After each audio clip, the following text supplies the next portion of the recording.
సమయం బట్టి ఎంతో వందనాలు తండ్రి.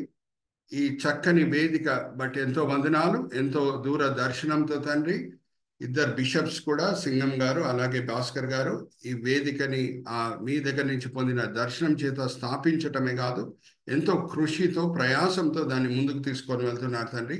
దాన్ని బట్టి సార్వత్రిక సంఘం మేలు పొందుతుంది. నేను కూడా అనేక సార్లు ఈ వేదిక మీద వచ్చి ఉపదేశిస్తూ నేను కూడా అనేక సార్లు తండ్రి ఆశీర్వదించబడాను తండ్రి. ఈ గొప్ప విజ్ఞాపన ప్రార్థన పరిచర్య వలన సార్వత్రిక సంఘం కూడా మేలు పొందుతుంది తండ్రి. ఇప్పటి వరకు మేము చేసిన ప్రతి ప్రార్థన పరిశుద్ధాత్మ శక్తి చేత చేయబడిన ప్రార్థన, మనసు లోతు నుంచి వచ్చిన ప్రార్థన, ఇవన్నీ కూడా తండ్రి మీ కృపా సింహాసనం చేరి ఉన్నదని మేము నమ్ముచున్నాం. ఇప్పటి వరకు మా ప్రార్థన చేత మిమ్మల్ని ఆరాధిస్తూ ముందుకు సాగి ఉన్నాం. అదే ఆరాధన మనసుతో మేము ముందుకు సాగేటట్లు మీ కృప చూపించండి. ఈ దినం, ఈ వేళ, ఈ పూట మీరు మా కొరకు ఏర్పరచుకున్న ఆత్మిక పాఠములు మా విశ్వాస నేతలు మెప్పి బయలుపరుస్తారని నమ్ముచు ఈ వినపములు మేము యేసుక్రీస్తు పరిశుద్ధమైన నామములో పెడుకుంటున్నాం. ఆమేన్, ఆమేన్, ఆమేన్. ప్రతి క్రైస్తవ సేవకునికి, ఉపదేశకునికి, కాపరికి, అలాగే ప్రతి క్రైస్తవునికి కూడా వ్యక్తిగతంగా మనం చూస్తే ఎలాగా ఒక కాపరికి, ఉపదేశకునికి దేవుడు బాధ్యత అప్పజెప్పి ఉన్నాడు. దేవుని సంకల్పం అంతయు మీరు బోధ చేయాలని, అలాగే ప్రతి క్రైస్తవునికి కూడా దేవుని సంకల్పం అంతయు మీరు అర్థం చేసుకోవాలని దేవుడు ఆ బాధ్యత ఇచ్చి ఉన్నాడు. సో దేవుని సంకల్పము అనేటప్పటికీ దాన్ని బోధించటము ఎలాగా ఒక కాపరి బాధ్యతను, దాన్ని అర్థం చేసుకోవటం కూడా ప్రతి సంఘ సభ్యుని బాధ్యత. అయితే నేను ఒక సింపుల్ ప్రశ్న అడిగి నేను ముందుకు వెళ్తాను. 2 పుస్తకాలు ఉన్నాయి, ఒకటి ప్రకటన గ్రంథము, ఇంకొకటి పరమగీతం. సామాన్యంగా క్రైస్తవులు ఈ 2 పుస్తకాలు చదవరు. ఇప్పుడు ఆ గుంపులు నేను కూడా ఉన్నాను. కొన్ని సంవత్సరాలు పట్టింది నేను కూడా ఈ 2 పుస్తకాలు చదివి అర్థం చేసుకొని దాంట్లో ఉన్న మర్మాలని గ్రహించి దేవుని స్తుతించి ఆ స్టేజ్కి వచ్చుటకు నాకు కూడా కొన్ని సంవత్సరాలు పట్టింది.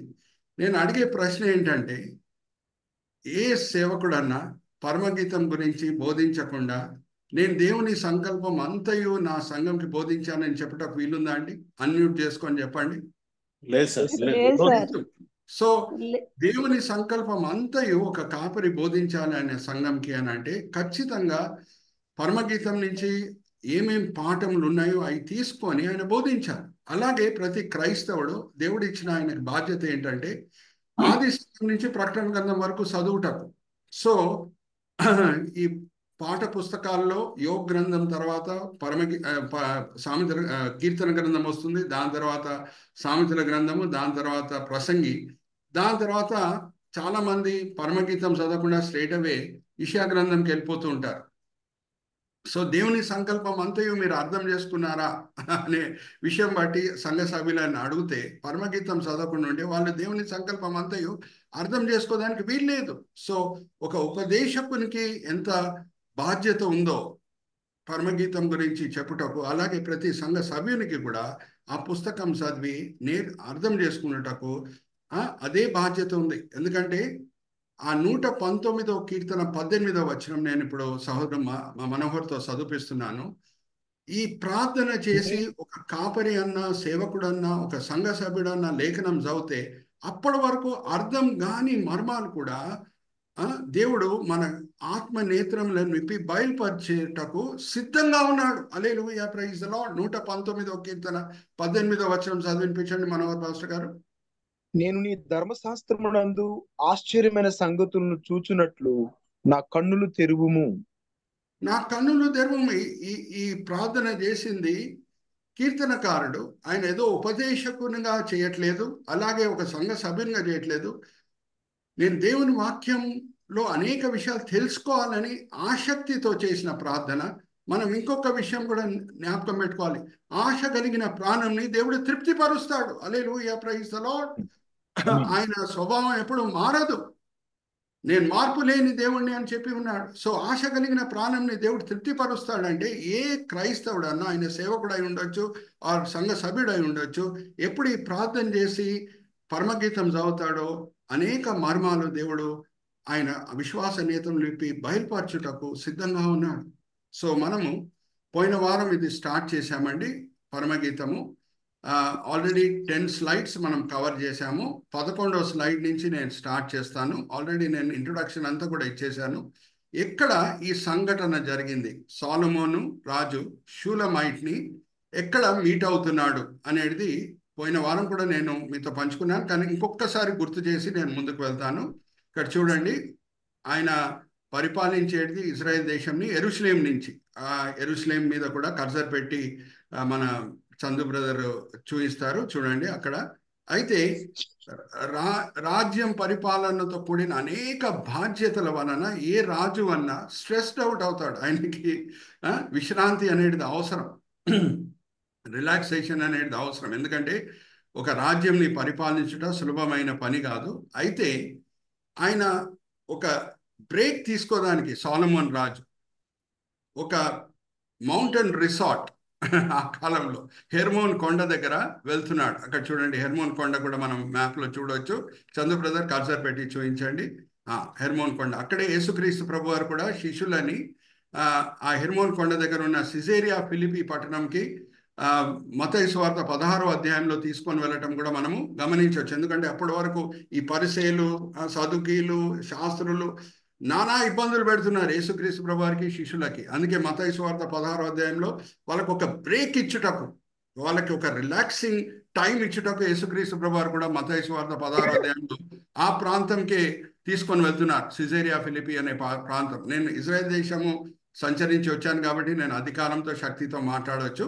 సో హెర్మోన్ కొండ అది ఎటువంటి ప్రాంతము అని అంటే భారతదేశంలో ఉన్న ఊటీ లాంటి ప్రాంతం, కొడైకెనాల్ లాంటి ప్రాంతం, లోనావాలా లాంటి ప్రాంతం. అయితే అక్కడ సొలొమోన్ రాజు to take a break from his kingly royal duties వెళ్తున్నాడు.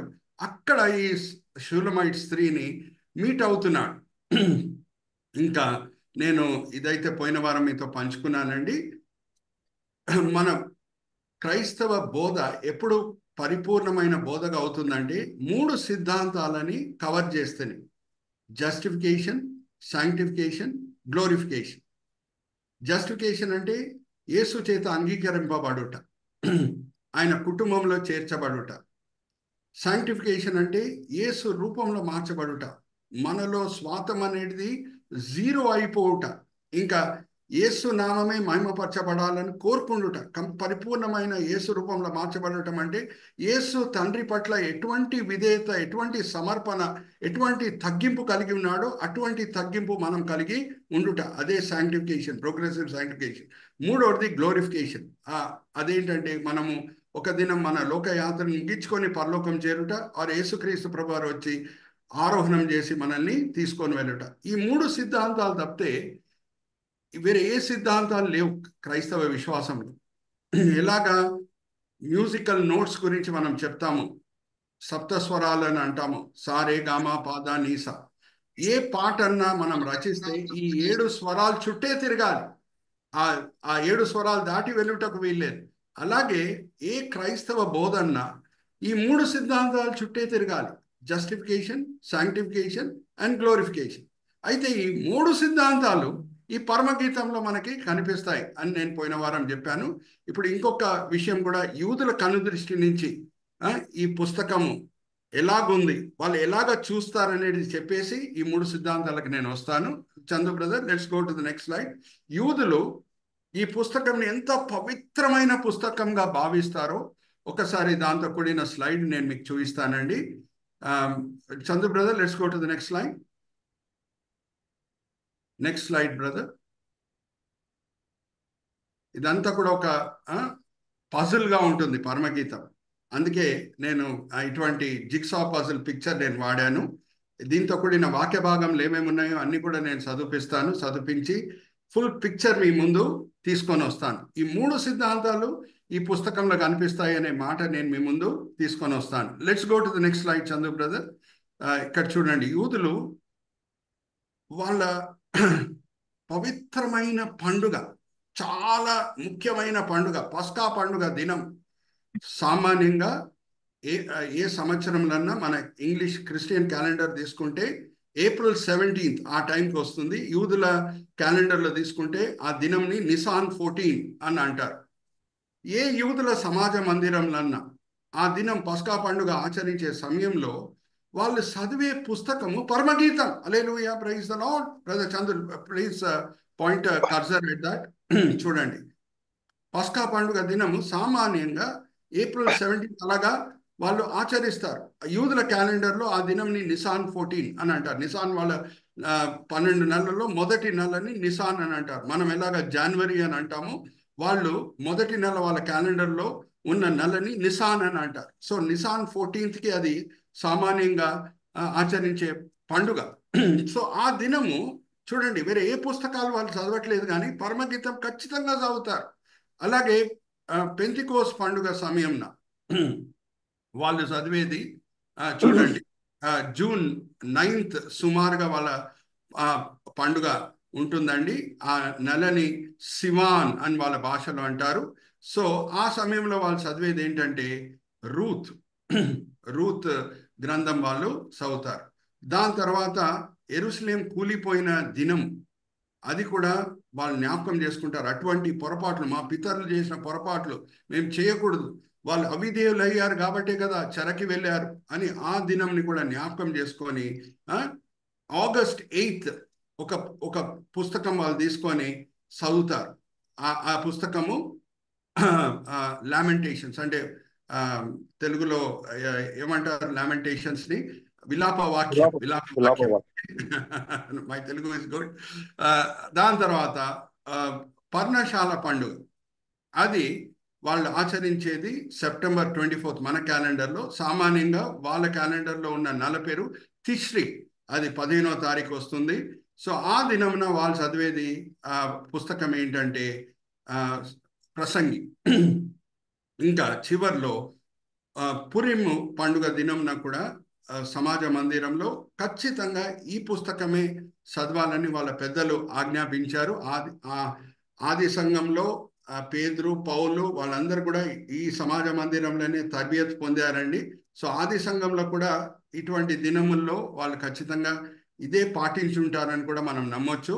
సో పురిం పండుగ, ఆ పండుగ ఆచరించేది సామాన్యంగా మార్చ్ 19th, అంటే వాళ్ళ క్యాలెండర్లో ఆధార్ అనే నెల, దాని పేరు 14th దినమున అది చదివేటప్పుడు వాళ్ళు చదివే పుస్తకము ఎస్తేరు పుస్తకం.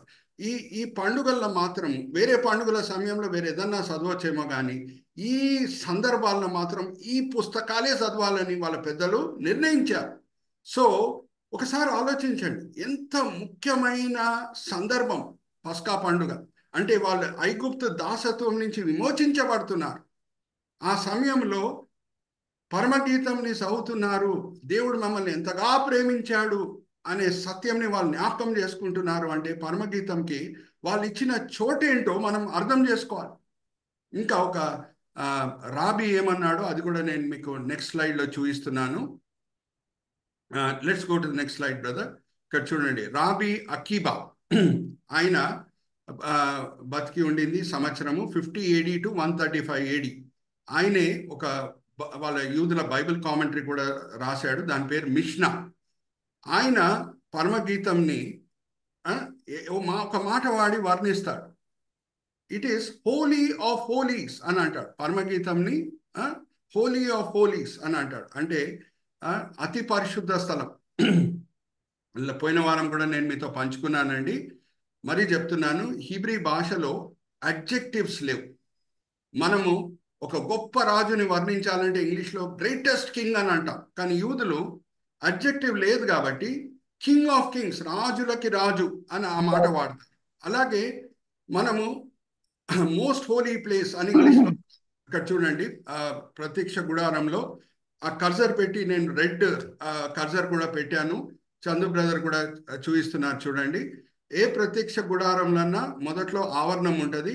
ఆవరణంలో మనకు కనిపించేది బలిపీఠము, దాని తర్వాత గంగాలం, దాని తర్వాత ఒక గుడారం. ఆ గుడారం లోపల 2 పార్ట్స్ ఉంటాయి. మొదటిది పరిశుద్ధ స్థలం, దాని తర్వాత అతి పరిశుద్ధ స్థలం.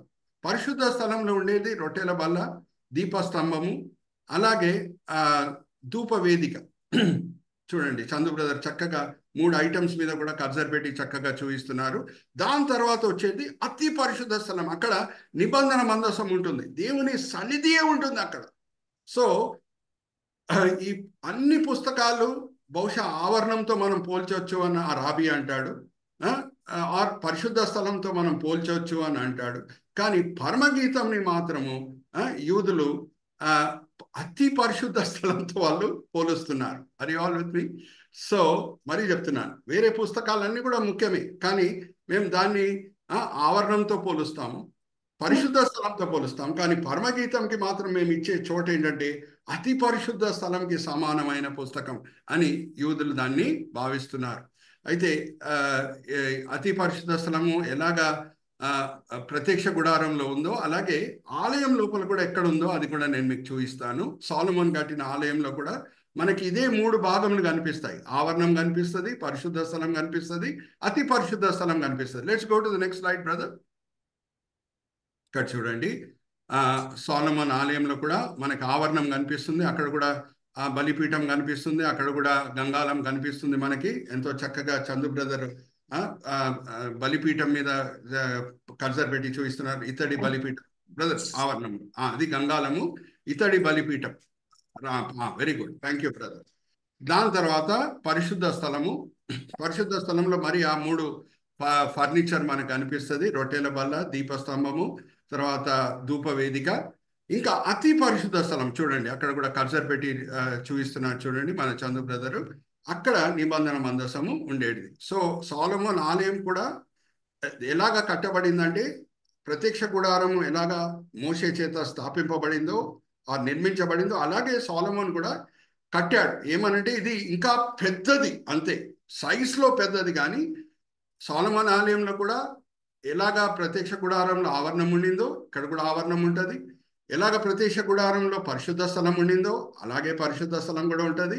అలాగే ఎలాగ ప్రత్యక్ష గుడారంలో అతి పరిశుద్ధ స్థలం ఉండిందో సొలొమోను ఆలయంలో కూడా అతి పరిశుద్ధ స్థలము ఉండేది. So just for our general knowledge ఇదంతా కూడా నేను మీకు చూపిస్తున్నాను.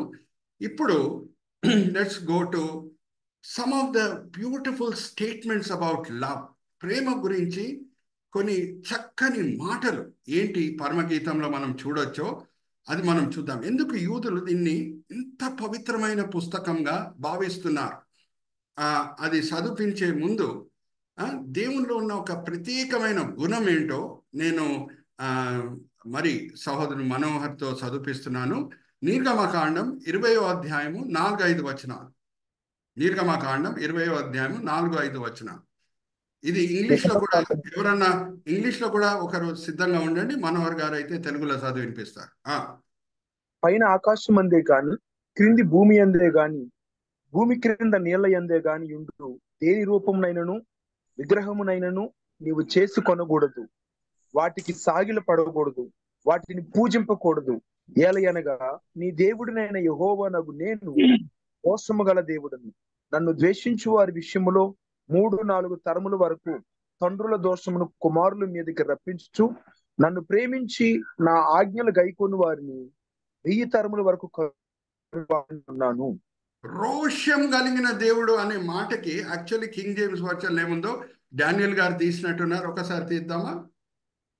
English You shall not make for yourself any carved image or any likeness of anything that is in heaven above, or that is in the earth beneath, or that is in the water under the earth.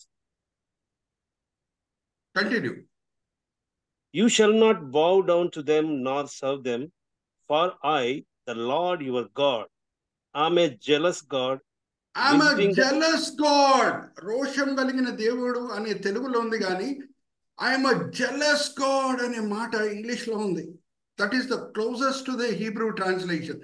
Chandu brother, let's go to the next line. దేవుని ప్రేమ ఎటువంటిది అనేది ఒక వైపున మనకి, let's go to the next slide brother. ఈ slide తర్వాత చూద్దాము. Let's go. ఇక్కడ చూడండి, press the next button brother. ఇక్కడ మనం చూస్తే దేవుడు ఎందుకు ఆ మాట వాడుతున్నాడు? I'm a jealous God. ఆ జెలస్ అంటే ఏంటి? యూజువల్గా ఆ వర్డ్ జెలస్ మనము నెగటివ్గా వాడుతూ ఉంటాం. మన పక్కనింటి వాళ్ళ దగ్గర మంచి కారు ఉంటే మన దగ్గర మంచి కారు లేకుండా ఉంటే, అరే ఆయన దగ్గర మంచి కారు ఉంది అని మన మనసులో ఒక ఈర్ష్య పుట్టచ్చు. అందుకే సాతానుని సూచించే ఓనిడా అడ్వర్టైజ్మెంట్ టీవీది అందరికి కూడా గుర్తుంది అనుకుంటా. నేబర్స్ ఎన్వి ఓనర్స్ ప్రైడ్, అందరికి జ్ఞాపకం ఉంది అనుకుంటా. మన స్కూల్ డేస్లో, కాలేజ్ డేస్లో ఓనిడా టీవీ అడ్వర్టైజ్మెంట్ మనం చూసేవాళ్ళం.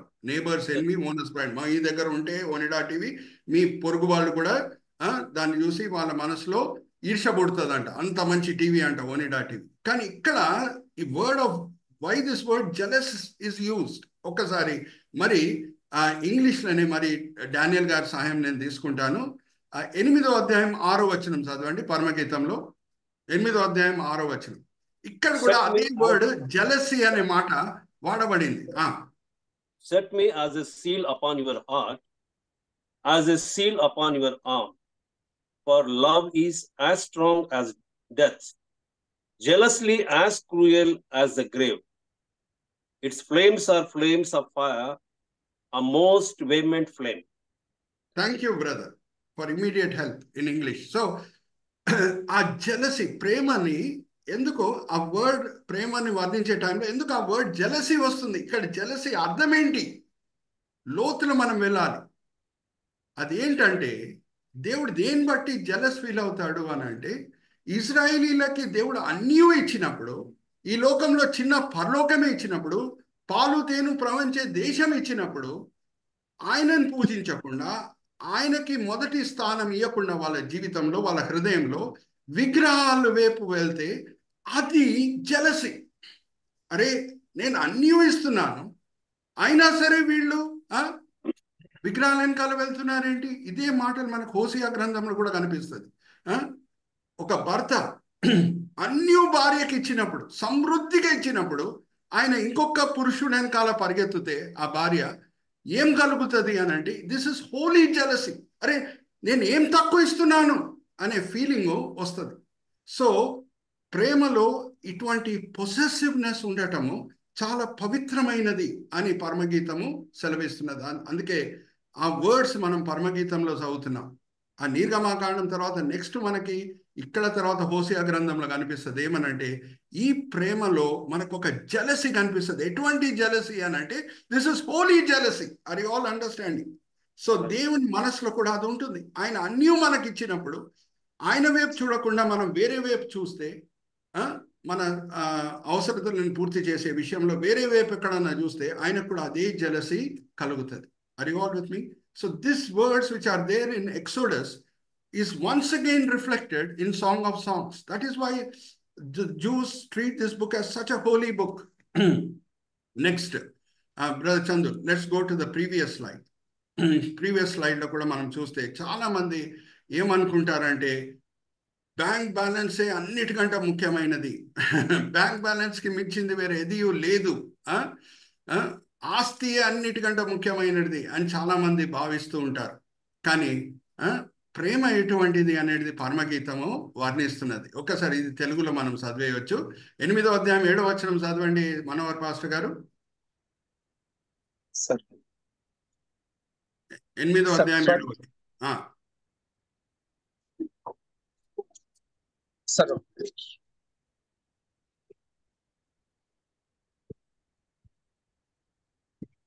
8వ అధ్యాయము 7వ వచనాన్ని చదువుతుంది. 8వ అధ్యాయం 7వ వచనం. సముద్ర జలము ప్రేమను ఆర్పజాలదు, నదీ ప్రవాహం జాలము. ప్రేమకై ఒకడు తన స్వాస్థ్యమంతా ఇచ్చినను తిరస్కారముతో అతడు త్రోసివేయబడును. Thank you brother, thank you pastor గారు. ప్రేమ అన్నిటికంటే మించింది అనే మాట ఈ పుస్తకంలో మనం చదువుకోవచ్చు. చూడండి, many waters cannot quench love, nor can the floods drown it. If a man would give for love all the wealth of his house, it would still be utterly despised. ప్రేమని ఇట్ సైడ్ పెడితే దాని ముందు ఎది నించవలేదు అనే మాట మనం పరమగీతంలో చదువుకోవచ్చు. అటువంటి ప్రేమ కలిగి మనం దేవుణ్ణి పూజిస్తున్నాము, అటువంటి ప్రేమ కలిగి ఆయనని మనము ఆరాధిస్తున్నామా, అటువంటి ప్రేమ కలిగి ఆయనని మనము ఫాలో చేస్తున్నామా, ఆయనని వెంబడిస్తున్నామా. నాకు ఏదన్నా కోరుకుండే విషయంలో ఇటువైపు దేవుడు, ఇటువైపు వర్ణించలేని ఆస్తి ఉన్నా సరే నాకు దేవుడే కావాలి అనే నిర్ణయం మనం తీసుకుంటున్నాము. అటువంటి ప్రేమ ప్రభువారి పట్ల మన హృదయంలో ఉందా మనం పరీక్షించుకోవాలి. So These are the wonderful facts about love which you will read only in the Song of Songs. పరమగీతంలో ఇటువంటి గంభీరమైన విషయాలు చదువుకుంటుటకు దేవుడు ఆయన కృప చూపిస్తున్నారు. Shall we go to the next slide, brother? ఇది మనం చూసాము. ఇంకొకటి బ్రదర్, ఈ మాట కూడా మనం చూడాలి. ఏమనంటే పౌలు భక్తుడు, previous slide brother, previous slide. Many waters cannot quench love, nor can the floods drown it. Already మన పాస్టర్ మనోహర్ గారు చదివి వినిపించారు. పౌలు భక్తుడు ఇదే మాటలు పలుకుతున్నాడు. 1 కొరింథీయులకు రాసిన పత్రిక 13వ అధ్యాయం 7వ వచనంలో, ప్రేమ అన్నిటినీ తాళును, అన్నిటినీ ఓచును. అది త్యాగం చేసినా సరే దానికి త్యాగం చేస్తున్నామని కూడా తెలియదు. అది నిజమైన గొప్ప ప్రేమ. Hallelujah, praise the Lord. Many waters cannot quench love, nor can the floods drown it. అంటే facts about love. Love endures all things. ప్రేమ అన్నిటినీ ఓచును, అన్నిటినీ తాను, అన్నిటినీ నిరీక్షించును, అన్నిటినీ విశ్వసించును. అది గొప్ప త్యాగం చేస్తున్నా సరే ప్రేమకే తెలియదు అది త్యాగం చేస్తున్నాను అని. Hallelujah, praise the Lord. Are you all understanding? So these are the wonderful facts which are there about love in the Song of Songs. పరమగీతంలో ఇటువంటి ప్రాముఖ్యమైన విషయాలు మనం గమనించవచ్చు. ఇంకా నేను ఇప్పుడు ఆ దేవుని సంకల్పం అంతయు ఉంది అనేది నేను పంచుకుంటానన్నాను కదా, ఇప్పుడు దానికి మనం వెళ్దాం. ఇక్కడ చూడండి, 3 భాగంలు ఉన్నాయి దేవుని సంకల్పంలో. జస్టిఫికేషన్, ప్రోగ్రెసివ్ సాంక్టిఫికేషన్, దాని తర్వాత గ్లోరిఫికేషన్. ఆల్రెడీ నేను పోయిన వారం మీతో పంచుకున్నాను. జస్టిఫికేషన్ 1వ అధ్యాయం 5-6 వచనాల్లో ఆ షూలమైట్ స్త్రీ, ఆమె చాలా అందగది కాదు, అయినా సరే నల్ల చర్మం ఉన్నా సరే సొలొమోను రాజు ఆమెని అంగీకరిస్తున్నాడు. అలాగే మనము పవిత్రులం కాదు, నీతిమంతులం కాదు, ఆత్మికంగా మనలో ఎన్నో లోటుపాట్లు ఉన్నాయి, అయినా సరే కృపతో యేసుక్రీస్తు ప్రభువారు మనల్ని ఆయన కుటుంబంలో చేర్చుకుంటున్నాడు, మనల్ని పెళ్లి కుమార్తెగా ఎంచుతున్నాడు, ఆయన రక్తం చేత కడగబడి. Hallelujah, praise the Lord. So next మనం గ్లోరిఫికేషన్ కూడా చూసాం. 3వ అధ్యాయం 1-4 వచనాలు. సొలొమోను రాజు హెర్మోన్ కొండ నుంచి బయలుదేరే ముందు, అమ్మా నేను వస్తాను, రథంతో వస్తాను, పెద్ద ఊరేగింపుతో నేను వచ్చి నిన్ను తీసుకొని వెళ్తానని చెప్పిన మాటలు చెప్పేసి వెళ్ళిన తర్వాత ఆమె ఎంత ఆసక్తితో ఎప్పుడు ఆ రాజు వస్తాడు, ఎలాగ ఆయన రథంతో మహిమతో వచ్చి నన్ను తీసుకొని పోతాడని ఎంత ఆశతో ఆమె వెయిట్ చేస్తుందో అదంతా కూడా నేను పోయిన వారము చదివించాను. అదే మనం కూడా ఒక పెళ్లి కుమార్తెగా సంఘంగా ఆరోహణం కొరకు ఎలాగా ఎదురు చూస్తున్నామో ఆ ఆసక్తి మనలో ఉందా? ఆ శుభప్రదమైన నిరీక్ష మన హృదయంలో ఉందా? ఆ శుభప్రదమైన నిరీక్ష మనల్ని పవిత్రమైన జీవితం జీవించుటకు ప్రేరేపిస్తున్నదా? ఒక్కసారి ఈ వాక్య భాగం కూడా మనం చూద్దాం. ఎవరు పెళ్లి చేసుకోబోతున్నారో, ఏ స్త్రీ పెళ్లి చేసుకోబోతుందో ఆమెని ఎలాగ పవిత్రంగా ఉంచుకుంటుందో ఆ భర్త కొరకు ఒకసారి తీయండి.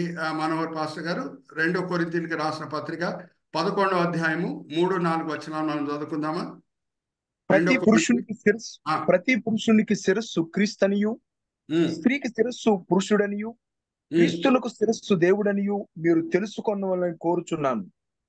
ఏ పురుషుడు తల మీద ముసుగు వేసుకుని ప్రార్థన చేయునో లేక ప్రవచించునో, 2 కొరింథీ పాస్టర్ గారు 2 కొరింథీ 11వ అధ్యాయం 3-4 వచనాలు.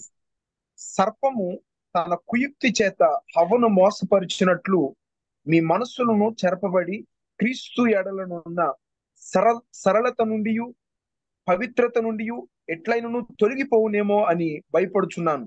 ఏలయనగా వచ్చిన వాడైనను మేము ప్రకటింపని మరి యొక్క యేసును ప్రకటించినను, లేక మీరు పొందని మరి యొక్క ఆత్మను మీరు పొందినను, మీరు అంగీకరింపని మరి యొక్క సువార్త మీరు అంగీకరించినను, మీరు వానిని గురించి సహించుట యుక్తమే. సాతానుడు మిమ్మల్ని మోసగించబోతున్నాడు, కానీ నేనేం కోరుకుంటున్నాను 2వ వచనంలో రాస్తాడు. ఒకసారి చదవండి. ఎలాగా సంఘం ఉండాలి, ఆరోహణం గురించి ఎలాగ ఎదురు చూడాలి, ఎటువంటి పవిత్రం కలిగి ఉండాలి అనేది నేను ఏం ఆశిస్తున్నానో ఈ సంఘంలో అనేది పౌలు భక్తుడు రాస్తున్నాడు. 2 కొరింథీ 11:2 చదవండి పాస్టర్ గారు. దేవాసక్తితో మీ ఎడల ఆసక్తి కలిగి ఉన్నాను, ఎందుకనగా పవిత్రురాలైన కన్యకను అనగా క్రీస్తునకు సమర్పింపవలనని మిమ్మును ప్రధానము చేసి తిని గాని థ్యాంక్ యూ పాస్టర్ గారు. నేను అటువంటి ఆసక్తి మీలో ఎదురు చూస్తున్నాను. అటువంటి ఆసక్తి మీరు కలిగి ఉంటారని నేను ఆశిస్తున్నాను అని పౌలు భక్తుడు అంటున్నాడు. ఒక కన్యక ఎలాగ ఆమెను పవిత్రంగా ఉంచుకుంటుందో పెళ్లి దినం కొరకు, అటువంటి పవిత్రత మీలో ఉండాలని నేను కోరుకుంటున్నానని పౌలు భక్తుడు అంటున్నాడు. అదే మనము చదువుకున్నాం పోయిన వారం కూడా పరమగీతంలో. ఎంత ఆసక్తితో ఆమె రాజు సొలొమోను కొరకు ఎదురు చూస్తుంది. ఎందుకంటే ఆయన మాట ఇచ్చేసి వెళ్ళాడు. ఇప్పుడైతే నేను మామూలు వ్యక్తిగా వచ్చాను. అప్పుడు ఈ మాట నేను మీతో పోయిన వారం పంచుకోలేదు. ఆయన హాలిడేకి వెళ్ళినప్పుడు మారు వేషం వేసుకొని వెళ్తాడు. ఒక రైతు వలె వెళ్తాడు అక్కడ. వాళ్ళిద్దరి మధ్యన ఇంటరాక్షన్లో ఆమెకు అర్థమవుతుంది, ఈయన రైతు కాదు, ఈయన రాజువే, సొలొమోను రాజువే అని ఆమెకు అర్థమవుతుంది. సో వెళ్ళే ముందు ఆ రైతుగానే ఉండి వెళ్ళిపోతాడు అక్కడి నుంచి. వెళ్ళే ముందు అమ్మా నేను రాజుగా వచ్చి నిన్ను తీసుకొని వెళ్తానని మాట ఇచ్చి వెళ్తాడు. సో ఎంత ఆసక్తితో ఆమె ఎదురు చూస్తుందో అది మనము చూసాం. ఆ ఆసక్తి మనలో కూడా ఉందా? ఆ శుభప్రదమైన నిరీక్షణ మనల్ని పవిత్రులుగా ఉంచుతుందా? అదే పౌలు భక్తుడు అంటున్నాడు, కొరింథీ సంఘమా మీలో అటువంటి పవిత్రత ఉండాలి అని అంటున్నాడు. అయితే ఇప్పుడు మనము శాంక్టిఫికేషన్కి మనం వద్దాము. చందు బ్రదర్, ఇది చాలా ముఖ్యమైన పాయింట్ అండి. ఈ శాంక్టిఫికేషన్లో ఉన్న శ్రేష్టత ఏంటంటే, జస్టిఫికేషన్ గ్లోరిఫికేషన్తో మనం పోలిస్తే శాంక్టిఫికేషన్ సమయంతో కూడిన పని. హల్లెలూయా, ప్రైజ్ ది లార్డ్. శాంక్టిఫికేషన్ అనేది సమయంతో కూడిన పని. జాగ్రత్తగా వినండి. ఇజ్రాయెల్ చరిత్రను మనం తీసుకుందాం, అలాగే సంఘంని కూడా మనం తీసుకుందాం. ఏ దినం వాళ్ళు ఐగుప్తు దాసత్వం నుంచి విమోచించబడారు, ఏ దినం వాళ్ళు పస్కా పండుగగా ఆచరిస్తున్నారో ఆ దినము వాళ్ళు ఐగుప్తు దాసత్వం నుంచి ఇశ్రాయేలీలు విమోచించబడారు. ఇప్పుడు నేను మిమ్మల్ని అడిగే ప్రశ్న ఏంటంటే, ఎంతసేపు పట్టిందండి? 24 గంటల కంటే ఎక్కువ పట్టిందా? లేకపోతే 24 గంటల లోపలే వాళ్ళు ఐగుప్తు దాసత్వం నుంచి విమోచించబడారా? చాలా సేపు పట్టిందా? Give me an answer. No sir. Immediate ఆ రాత్రి వేళనే. అందుకే పులియని రొట్టెల పండుగ వాళ్ళు అది కూడా ఆచరిస్తారు. రొట్టె పొంగే టైం కూడా సరిపోలేదు. రొట్టె పొంగే టైం కంటే ముందే వాళ్ళు ఐగుప్తు దాసత్వం నుంచి విమోచించబడారు. చాలా స్పీడ్గా. ఏ దినం ఒక పాపి యేసుక్రీస్తు ప్రభు అని సొంత రక్షకుడిగా అంగీకరిస్తాడో రెప్ప పాటున ఆయన మారు మనసు పొందుతాడు. హల్లెలూయా, ప్రైజ్ ది లార్డ్. యేసుక్రీస్తు ప్రభు ఆలస్యం చేస్తారా? అడుగుతున్నా మిమ్మల్ని. ఒక వ్యక్తిని అంగీకరించే విషయంలో ఆయన ఇరిగి నలిగిన మనసుతో, ప్రభువా నేను పాపిని, నన్ను అంగీకరించు, సొంత రక్షకుడుగా నేను చేర్చుకుంటున్నాను అని అంటే ఆలస్యం చేస్తాడండి యేసు? అడుగుతున్నా మిమ్మల్ని. ఆ రెప్పపాటు ఆయన రక్తంతో కడిగి ఆయనని ఆయన పెళ్లి కుమార్తెగా అంగీకరిస్తాడు. Give me an answer. వెంటనేనా లేకపోతే సమయం పడుతుందా? ఇమ్మీడియట్. Right answer, immediate. అలాగే when we come to glorification, కడబూర ఊదంగానే, హల్లెలూయా, ప్రైజ్ ది లార్డ్, కడబూర ఊదంగానే రెప్ప పాటున మనం ఆరోహణమై వెళ్ళిపోతాం. ఆలస్యం అవుతుందా? అడుగుతున్నా మరి మిమ్మల్ని. Give me an answer.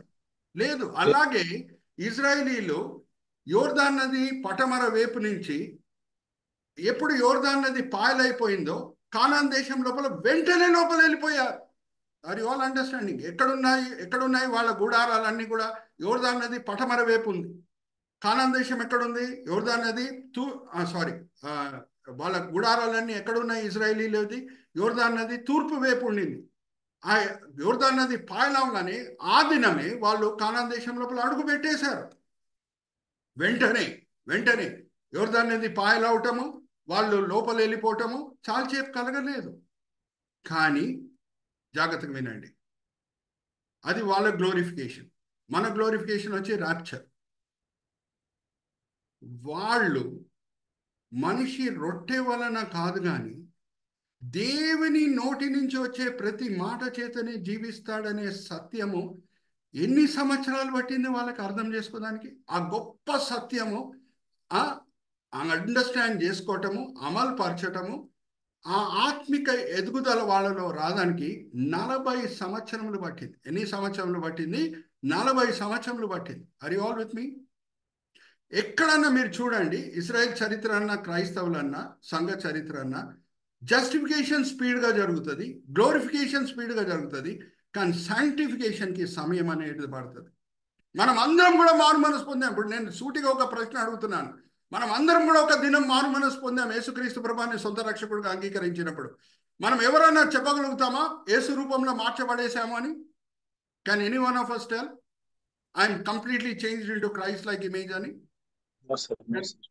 Can anybody tell? No, nobody can tell. Nobody can claim I am perfect. అరే పౌలు భక్తుడే అంటున్నాడు. ఫిలిప్పీలకు రాసిన పత్రిక 3వ అధ్యాయం 12వ వచనం నుంచి 14వ వచనం మనం చదివితే, నేను ఏమై ఉండాలో ఇంకా నేను అవ్వలేదు. పౌలు భక్తుడే ఆ మాటలు పలుకుతున్నాడు. సాంక్టిఫికేషన్ విషయంలో, యేసు రూపంలో మార్చబడే విషయంలో, బహుశా ఈ లోక చరిత్రలో, సంఘ చరిత్రలో 2000 సంవత్సరాల్లో పౌలు భక్తుడికి మించిన క్రైస్తవుడు ఎవడు లేడు కావచ్చు. కానీ ఆయన పలికిన మాటలు ఏంటి? ఫిలిప్పీలకు రాసిన పత్రిక 3వ అధ్యాయం 12వ వచనం నుంచి 14వ వచనం. ఒకసారి మనోహర్ పాస్టర్ గారితో నేను చదివిపిస్తాను. ఒకసారి చదవండి పాస్టర్ గారు. ఇదివరకే నేను గెలిచితిననియు అయినను నేను అనుకున్నట్టు లేదు గాని, నేను దేని నిమిత్తము క్రీస్తు యేసు చేత పట్టబడి తినో దానిని పట్టుకొనవాలని పరిగెత్తుచున్నాను. సహోదరులారా, నేను ఇదివరకే పట్టుకొని ఉన్నానని తలంచుకొనను. అయితే ఒకటి చేయుచున్నాను, వెనక ఉన్నవి మరిచి ముందున్న వాటి కొరకై వేగిరపడుచు క్రీస్తు యేసునందు దేవుని ఉన్నతమైన పిలుపునకు కలుగు బహుమానమును పొందవలనియు గురి యొద్దకే పరిగెత్తుచున్నాను. చూడండి, sanctification always takes time. Sanctification always takes time. Remember this. ఇది మనం అర్థం చేసుకుంటే పరమగీతంలో ఉన్న ఇంకొక గొప్ప సత్యము మనకు సులభంగా అర్థమవుతుంది. కళ్ళల్లో నీళ్ళు వచ్చేస్తాయి అది మనం చదివినప్పుడు. I take you step by step, అడుగు బై అడుగు, మెట్టు బై మెట్టు నేను మిమ్మల్ని తీసుకున్న దాని ముందు ఇజ్రాయెల్ చరిత్రను మనం చూస్తాం, అలాగే క్రైస్తవుల జీవితంని కూడా మనము తీసుకుందాం. Let's go to the next slide brother. ఇక్కడ చూడండి, lord wants hour relation to reach the 4th stage. ఆ 4th స్టేజ్కి వెళ్ళాలని దేవుడు కోరుకుంటారు. 4 స్టేజ్లు ఉంటాయి పరమగీతంలో. ఆ షూలమైట్ స్త్రీ సొలొమోన్ మధ్యన ఉన్న సంబంధంని సూచించే 4 స్టేజ్లు ఉంటాయి. మరి చెప్తున్నా, షూలమైట్ స్త్రీ అలాగే సొలొమోన్ రాజు మధ్యన ఉన్న సంబంధంని సూచించే 4 స్టేజెస్ ఉంటాయి. ఆ 4వ స్టేజ్కి వెళ్ళాలనే దేవుని కోరిక. ఓకే, మన సంబంధం ఆయనతో ఎలాగుందో అది 4వ స్టేజ్కి వెళ్ళాలని. స్టేజ్ 1లో ఇక్కడ చూడండి, ఇజ్రాయేలీలు ఐగుప్తు దాసత్వంలో ఎంత హింసింపబడుతున్నారో, ఎన్ని శ్రమలకి గురి అవుతున్నారో చూడండి. ఇటుకలను మోస్తున్నారు, రాయలను మోస్తున్నారు. వెంటనే వాళ్ళకి విమోచన కావాలి. వెంటనే ఒక తృప్తి అనేది కలగాల. దేవుని శక్తిని వాళ్ళు వెంటనే రుచి చూసి ఐగుప్తు దాసత్వం నుంచి విమోచించబడాలి. అలాగే పెళ్లితో కూడిన ఆనందం. అప్పటి వరకు కన్యకగా ఉంది, పెళ్లి జరగలేదు, ఎన్నో శరీరాశలన్నీ కూడా ఆమె తట్టుకున్నది. కానీ పెళ్లి అవ్వగానే వెంటనే ఆ పెళ్లి ఆనందం నేను పొందాలి అని ఫస్ట్ స్టేజ్ ఆమె పలికేడిది మనం ఒకసారి చూస్తే, ఒకసారి చదవండి మనోహర్ పాస్టర్ గారు. 1వ అధ్యాయం 2వ వచనం. పరమగీత గ్రంథం 1వ అధ్యాయం 2వ వచనం. నోటి ముద్దులతో అతడు నన్ను ముద్దు పెట్టుకొనును గాక, నీ ప్రేమ ద్రాక్షారసము కన్నా మధురము. చూడండి, ఇమ్మీడియట్ పెళ్ళి అవగానే సంతోషం, శారీరక సంతోషం నేను పొందాలి అని ఆమెకు ఎంతో ఆనందం అని ఒక ఆశ అనేది ఉంది. ఇజ్రాయేలీల చరిత్రలో కూడా గమనిస్తే మోషే రాగానే వెంటనే మనకు విడుదల కలిగేస్తుంది అనే ఆనందం వాళ్ళలో ఉండింది. నెక్స్ట్ స్టేజ్కి మనం వెళ్దాం. ఇక్కడ ఆ మాటలు ఏ క్రమంలో రాయబడినాయో అది చాలా ముఖ్యం. నేను ఎప్పుడు చెప్తుంటాను, జాగ్రత్తగా వినండి. లేఖనం అంతా కూడా పరిశుద్ధాత్మ ప్రేరేపణ వలన రాయబడటమే కాదండి, లేఖనంలో ఉన్న క్రమం గమనిస్తే కూడా అక్కడ పరిశుద్ధాత్మ ప్రేరేపణ మనకు కనిపిస్తుంది. ఏ ముందు బి రాదు, బి ముందు సి రాదు. ఉదాహరణకు నేను చెప్తున్నా, సమరయ స్త్రీతో పలికిన మాటలు యేసుక్రీస్తు ప్రభువారు. ఆమె అడుగుతుంది, ప్రభా మేము సమరయులంగా గెరజీం కొండ దగ్గర దేవుని ఆరాధిస్తాము, మీరు యెరూషలేంలో ఆరాధిస్తారు, ఏ ఆరాధనని దేవుడు అంగీకరిస్తాడు అని అంటే యేసుక్రీస్తు ప్రభువారు ఇచ్చిన జవాబు ఏంటంటే, అమ్మా ఎక్కడ మనం ఆరాధిస్తాం అది ముఖ్యం కాదమ్మా, ఆత్మతోనూ సత్యంతోనూ మనము ఆరాధిస్తున్నామా. సత్యంతోనూ ఆత్మతోనూ అని అనరు, ఆత్మతోనూ సత్యంతోనూ. అంటే ఒక దినం రాబోతుంది పరిశుద్ధాత్మ సహాయంతో మనం దేవుని ఆరాధించాలి. హల్లెలూయా, ప్రైజ్ ద లార్డ్. పరిశుద్ధాత్మ సహాయం లేకుండా ఉంటే ఆరాధనలో సత్యం రాదు. అందుకే సత్యంతోనూ ఆత్మతోనూ అని ప్రభువారు అన్నారు, కానీ ఆత్మతోనూ సత్యంతోనూ. ఇప్పుడు ఇక్కడ చూడండి, స్టేజ్ 2, ఆమె పలికిన మాటలు, షునమైట్ స్త్రీ పలికిన మాటలు. Press the next button brother. ఆ క్రమం చూడండి. Press the next button. Husband is still not number 1 in our life. 2వ అధ్యాయం 16వ వచనం చదవండి. పరమగీతం 2వ అధ్యాయం 16వ వచనం.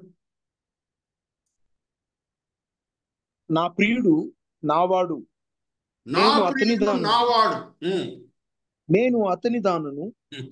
నా ప్రియుడు నావాడు. ఓకే, నా ప్రియుడు నావాడు అంటే ఇంకా ఆమెనే ముఖ్యం.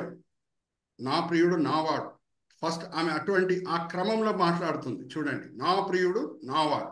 ఓకే, ఇప్పుడు let's go to the next line. Let's go to the next line. Press the next button.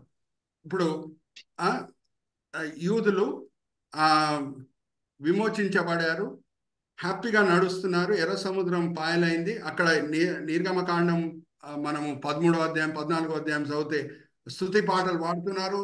ఓ యవన కాలం ప్రేమ వాళ్ళలో కనిపిస్తున్నది అరణ్యంలో. ఆ మాట కూడా మనం చదువుతామా? అది ప్రీవియస్ స్టేజ్తో కూడింది. ఇర్మియా గ్రంథం 2వ అధ్యాయం 2వ వచనం కూడా చదవండి మనోహర్ పాస్టర్ గారు.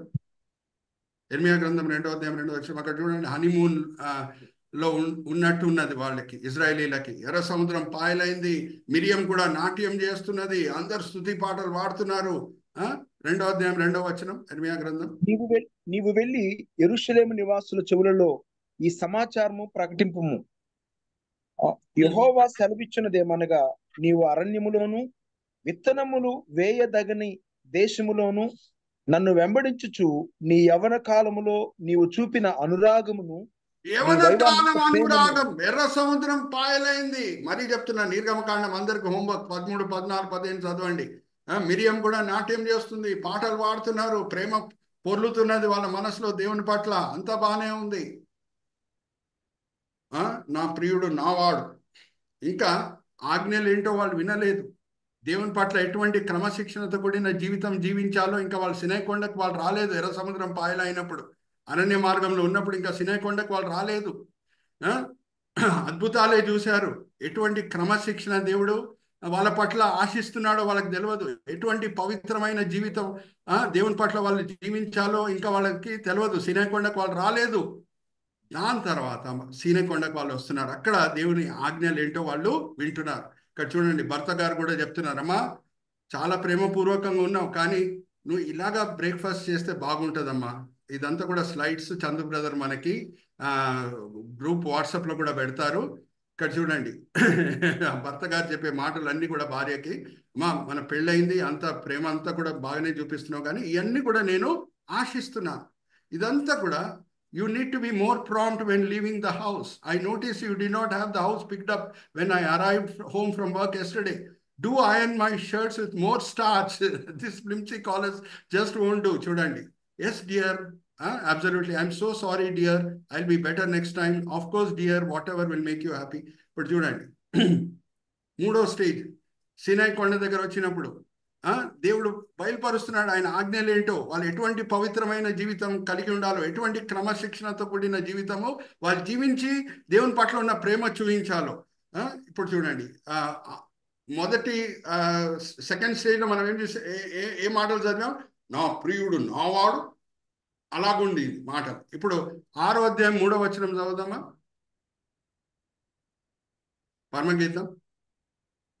పరమగీత గ్రంథము 6:3. నేను పద్మములలో మేపుచున్న నా ప్రియుని దానను, అతడును నావాడు.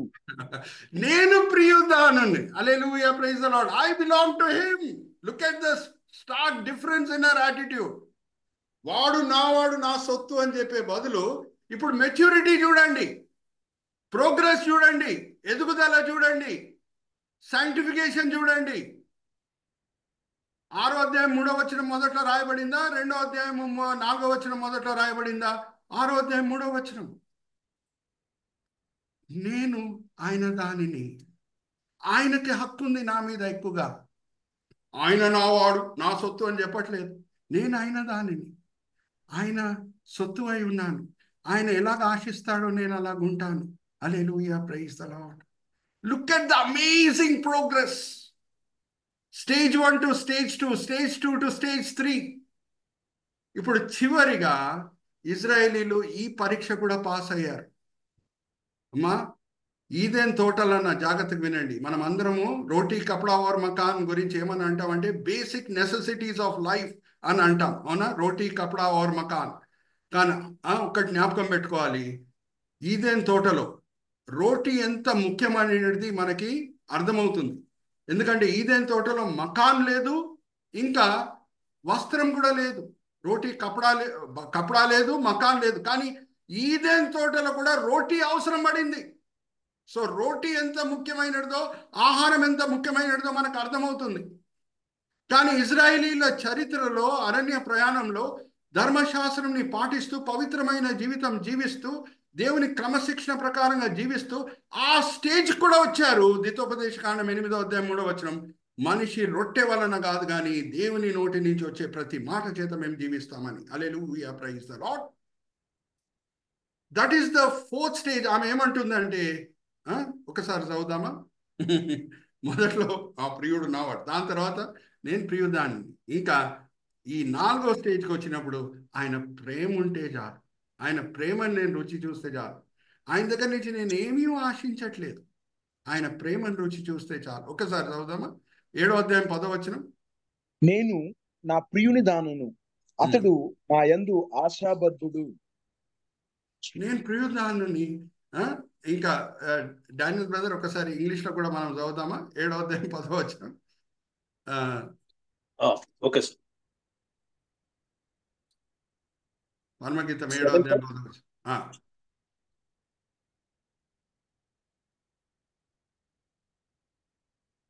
7:10 sir.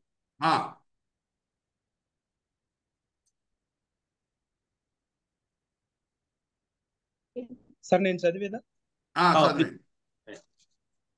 I am my beloveds, and his desire is toward me. And his love is towards me. ఆయన ప్రేమ ఉంటే చాలు నాకు. ఆయన నాకు శారీరకంగా కనిపించే అవసరం కూడా లేదు. హల్లెలూయా, ప్రైజ్ ది లార్డ్. భౌతికంగా ఆయన నాకు కనిపించకపోయినా సరే పర్వాలేదు, ఆయన నన్ను ప్రేమిస్తున్నాడంటే చాలు. Hallelujah, praise the Lord. Look at that progressive sanctification. నాకు ముద్దులు కావాలి నుంచి, నా ప్రియుడు నావాడు నుంచి నేను ప్రియుడిని అని చెప్పి 4వ స్టేజ్ ఆయన ప్రేమ ఉంటే నాకు చాలు. Are you all understanding? Amazing, is it not? Progressive sanctification. అలాగే క్రైస్తవుని జీవితంలో, let's go to the next line. క్రైస్తవుని జీవితంలో కూడా మనం చూస్తే ఎలాగా ప్రోగ్రెసివ్ సాంక్టిఫికేషన్ ఉంటుందో ఇక్కడ చూడండి. Stage 1, Christ is 0, self is first. Okay, Chandu brother ఒకసారి ఆ కర్జర్ మీద, కాలం మీద కర్జర్ పెట్టి చూడండి. Christ is still 0, self is first. ఇదన్నీ కూడా సిల్వ దగ్గర మనం తీసుకొని వస్తాం. Sickness, fear, death, lakh, worry, sadness, ఎన్నో కష్టాలతో సిల్వ దగ్గర వస్తాం. దీని నుంచి విమోచన కావాలి మాకు. అనారోగ్యంతో బాధపడుతున్నాం, ఆర్థిక సమస్యలతో బాధపడుతున్నాం, డిప్రెషన్ ఉంది, మానసిక సమస్యలతో బాధపడుతున్నాం. యేసు దగ్గర మాకు విమోచన కలుగుతుంది. ఫస్ట్ మన అవసరత అది క్రిస్టియన్ లైఫ్ బిగినింగ్. అది పూర్తవుతుందా? Next let's go to the next stage. దాని తర్వాత మనము ఆ స్టేజ్కి వస్తాం. ఏమనంటే my beloved is mine, I'm his. అంటే first Christ is 0, second is self first, at least Christ is second. Okay, ఆయన ఏం చేస్తాడు అని అంటే మనల్ని ఏ కష్టమో దాని నుంచి విమోచించి, అది ఎమోషనల్ డిప్రెషన్ అయి ఉండొచ్చు, శారీరక బాధ అయి ఉండొచ్చు, ఆర్థిక సమస్యలు అయి ఉండొచ్చు, దాని నుంచి విమోచించిన తర్వాత రుణం పుట్టిస్తాడు. ఆ రుణము దేనికి కారణమవుతుంది అంటే ప్రేమకి కారణమవుతుంది. అప్పుడు మనం కూడా చెప్తాం, యేసు నాతో పాటు ఉన్నాడు, మై బిలవెడ్ ఇస్ మైన్, ఆయన నా సొత్తు అయి ఉన్నాడు, నా రక్షకుడు అయి ఉన్నాడు, ఐఎమ్ హిస్, నేను ఆయన సొత్తు అయి ఉన్నాను. దాని తర్వాత ఆత్మికంగా ఎదిగే కొలది, ఇంకా ఆత్మికంగా ఎదిగే కొలది ఆ రుణము ఇంకా పెరుగుతుంది, ఇంకా రుణం పెరుగుతుంది. ఇక్కడ 6వ అధ్యాయం 3వ వచనం మనం ఏం చదువుకున్నాము? I'm my beloved and my beloved is mine. నేను ఆయన సొత్తు అయి ఉన్నాను. ఫస్ట్ సమస్యల నుంచి విమోచించాడు. దాని తర్వాత మనం ఏం చేస్తామంటే నేత్రాశ, శరీరాశ, జీవటమ్మం మీద విజయం పొందుతాం. అవునా? అదంతా కిండర్ గార్డెన్. నేత్రాశ, శరీరాశ, జీవటమ్మం మీద విజయం పొందడం క్రైస్తవ జీవితము కిండర్ గార్డెన్ క్లాసులు మనం ఉన్నట్టు. థర్డ్ స్టేజ్కి వచ్చినప్పుడు సిల్వ మోస్తాం. హల్లెలూయా, ప్రైజ్ ద లార్డ్.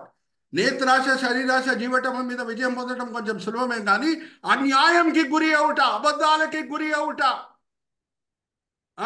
ఇంకా అవమానాలకి గురి అవుట. ఆ సమయంలో కూడా దెబ్బకి దెబ్బ కొట్టకుండా, అరే నేను దెబ్బకి దెబ్బ కొడితే యేసు హృదయం ఇరిగిపోతుంది కదా, అవిధేయుడు నవ్వుతాను కదా అని భరించుట. అది third stage of sanctification. Then the fourth stage is, brother, let's go to the next slide. Silvermoid. Final గా I am my beloved and his desire is towards me. ఆయన ప్రేమిస్తున్నాడు నాకు తెలుసు. 7వ అధ్యాయం 10వ వచనం. Jesus is number 1 and we become 0. Jesus is number 1, we become 0. హత సాక్షి అవటం కూడా సిద్ధంగా ఉంటాం. అరే అవమానాలకే గురి అవటం కాదు, అబద్ధాలకే గురి అవటం కాదు, ఇంకా హింసలకే గురి అవటం కాదు. ప్రాణం పోయినా సరే పర్వాలేదు, ప్రాణం పోయినా సరే పర్వాలేదు. ఆయన నన్ను ప్రేమిస్తున్నాడు, నాకు చాలు. ఆయన నాకు బహుమానాలు ఇస్తాడు సరి అయిన టైంలో. Jesus becomes number 1 and we become 0. Beginning లో Jesus was 0, we were number 1. Are you understanding? దాని తర్వాత we were number 1, Jesus was number 2. దాని తర్వాత Jesus becomes first and we become second. And the fourth stage is Jesus is number 1 and we are 0. Are you understanding? ఈ షూలమైట్ స్త్రీ ప్రేమలో కూడా ఈ 4 stages మనకు కనిపించాయి. Are you understanding? మామూలుగా ఈ పుస్తకంని అతి పరిశుద్ధ స్థలంతో నేను పోలుస్తాను అని ఆ రాబి అలాగ మాట్లాడలేదండి. యూదుల చరిత్ర ఆయన గమనించాడు. ఒక స్టేజ్ వచ్చింది, రొట్టె వలన కూడా కాదు కానీ దేవుని నోటి నుంచి వచ్చే ప్రతి మాట చేత మేము జీవిస్తామనే స్టేజ్ వాళ్ళకి వచ్చింది. అది అన్నిటికంటే శ్రేష్టమైన స్టేజ్. అది వెంటనే రాదు ఏ క్రైస్తవుని జీవితంలో. అడుగు బై అడుగు, మెట్టు బై మెట్టు పరిశుద్ధాత్మ శక్తి మీద ఆధారం పడి సిలువ మోసుకొని మనం వెళ్ళే సమయంలో ఫైనల్గా ఆ స్టేజ్కి వస్తాం. యేసు ప్రేమ ఉంటే చాలు. ఆయనని మనం చూడకపోయినా పర్వాలేదు, నో ప్రాబ్లం. పక్కనున్నా పర్వాలేదు, మేళ్ళు పొందపోయినా పర్వాలేదు, ఆయన నన్ను ప్రేమిస్తున్నాడు, నాకు చాలు. Hallelujah, praise the Lord. Are you all with me? పరమగీతంలో అనేక మర్మాలు ఉన్నాయి. అందుకే ఇన్ని స్లైడ్ షోస్ పెట్టి నేను మీకు చూపిస్తున్నాను. ఎందుకంటే చాలాసార్లు క్రైస్తవులు ఇది చదవరు, సేవకులు కూడా ఇది ఉపదేశించారు. కానీ దేవుని సంకల్పం అంతయు మనకి ఈ పుస్తకంలో కనిపిస్తుంది. Justification, sanctification, glorification. నేను చిన్న ప్రార్థన చేసి లాస్ట్ స్లైడ్ నేను తర్వాత చూపిస్తాను, వచ్చే వారం చూపిస్తాను. టైం లేదు కాబట్టి నేను కూడా ఇంకొక మీటింగ్కి వెళ్ళాలి. నేను ఇక్కడ ముగించి నేను ప్రార్థన చేసి బిషప్ సింగం గారికి అప్పచెప్తాను. తండ్రి, ఈ సమయం బట్టి ఎంతో వందనాలు తండ్రి. ఇక్కడ చేరిన వ్యక్తుల బట్టి తండ్రి, సేవకుల బట్టి ఎంతో వందనాలు. వాళ్ళు కూడా ఏదో పనులు చేసుకొని ఉండొచ్చు, కానీ ఎంతో ఆసక్తితో ఈ కూడికలో పాల్గొన్నారు. అందరినీ దీవించండి, ఆశీర్వదించండి. మా ప్రార్థనలన్నీ కూడా మీ కృపా సింహాసనం చేరి ఉన్నాయని మేము నమ్ముచున్నాం. అలాగే తండ్రి, ఈ దినం మీరు మా విశ్వాస నేతను విప్పి ఏ పాఠంలో మాకు నేర్పించారు అది మేము వినే వాళ్ళంగానే కాకుండా వేరే క్రైస్తవులతో పంచుకునేటట్లు మమ్మల్ని ప్రేరేపించండి. అలాగే మేము వినే వాళ్ళంగానే కాకుండా మేము కూడా అమలుపరిచే వాళ్ళంగా మమ్మల్ని సరిదిద్దండి. ఈ విన్నపములు మేము యేసుక్రీస్తు పరిశుద్ధమైన నామములో వేడుకుంటున్నాం. ఆమేన్, ఆమేన్.